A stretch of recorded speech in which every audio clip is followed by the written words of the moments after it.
నమస్తే, welcome to Bil TV. Voice of voiceless. CMRF సహాయనిధి పేదలకు ఎంతో ఆసరాగా నిలుస్తుందని నల్గొండ జిల్లా శాసనమండలి సభ్యులు ఎంసీ కోటిరెడ్డి అన్నారు. నల్గొండ జిల్లా నాగార్జునసాగర్ నియోజకవర్గం త్రిపురారం మండల కేంద్రంలో ఏర్పాటు చేసిన సీఎంఆర్ఎఫ్ చెక్కుల పంపిణీ కార్యక్రమంలో ముఖ్య అతిథిగా పాల్గొని ఆయన మాట్లాడారు. నియోజకవర్గంలోని వివిధ గ్రామాలకు చెందిన సుమారు 38 మంది లబ్ధిదారులకు గల చెక్కులను పంపిణీ చేశారు ఎంసీ కోటిరెడ్డి. ఈ సందర్భంగా ఆయన మాట్లాడుతూ అనారోగ్య బారిన పడి ప్రైవేటు హాస్పిటల్లో వైద్యం చేయించుకున్న పేదలకు అప్పుల పాలు కాకుండా ఉండాలనే ఉద్దేశంతో సీఎం సహాయనిధి ద్వారా ఆర్థిక సాయం ప్రభుత్వాలు అందిస్తున్నాయన్నారు.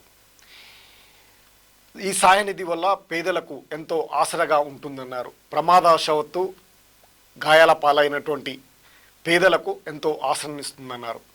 ఈ కార్యక్రమంలో త్రిపురారం మండల కేంద్రానికి చెందిన తాజా మాజీ సర్పంచ్ అనుముల శ్రీనివాసరెడ్డి, వెంకటాచారి, కలకొండ వెంకటేశ్వర్లు, జంగిలి శ్రీనివాస్, జిల్లా రైతు సమన్వయ సమితి సభ్యులు అనుముల శ్రీనివాసరెడ్డి, బైరం కృష్ణ, అనుముల శ్యామ్ సుందర్ రెడ్డి, నగిరి శ్రీనివాస్, బెజికల్ ప్రసాద్, కొనతాలపల్లి మాజీ సర్పంచ్ వెంకటరెడ్డి, జానకిరామరెడ్డి, గోపు కోటిరెడ్డి, అడ్వకేట్ జార్జి, రవి, మహేందర్ రెడ్డి, కాసిం, సైదులు తదితరులు నాయకులు, వివిధ గ్రామాలకు చెందిన లబ్ధిదారులు భారీగా పాల్గొన్నారు.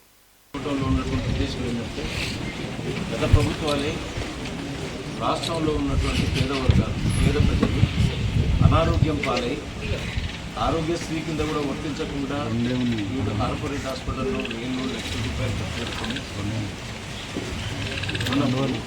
వాళ్ళకి ఏదో కొంత సహాయం చేయాలి.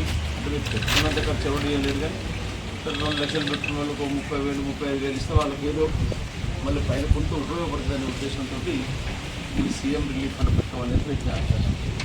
సరే, ఇక్కడికి మేము బీఆర్ఎస్ పార్టీ అధికారంలో ఉన్నప్పుడు మేము సిఫారసు చేసినటువంటి లీగల్ అయితే, కాంగ్రెస్ అధికారంలోకి వచ్చినప్పుడు మేము సిఫారసు చేసిన లీగల్ అయితే ఎవరు వచ్చినా ఇప్పుడు శ్రీనివాసరెడ్డి గారు చెప్పినట్టు పార్టీలకు అతీతంగా ఎవరు చేసినా కానీ తీసుకొని మీది ఏ పార్టీ అయితే నడకుండా అన్నీ పంపుతూనే ఉన్నాం, వస్తూనే ఉన్నాయి. మళ్ళీ మీరు దాన్ని ఇంకొక రూపాయి ఖర్చు లేకుండా మేము చెప్పిన అందించేటువంటి కార్యక్రమం.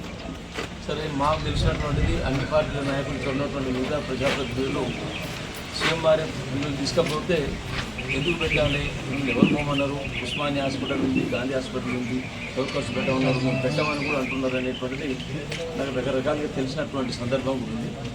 సరే, మా దగ్గర అటువంటిది అనుకోవడానికి అవకాశం లేదు. ఏ పార్టీ వాళ్ళైనా ఎప్పుడైనా నిజంగానే ఏదన్నా అనారోగ్యం బారిన పడి ఖర్చు పెట్టుకొని ఉంటే మీకు ఉన్నటువంటి బిల్లులు మీ ప్రాంతంలో ఉన్నటువంటి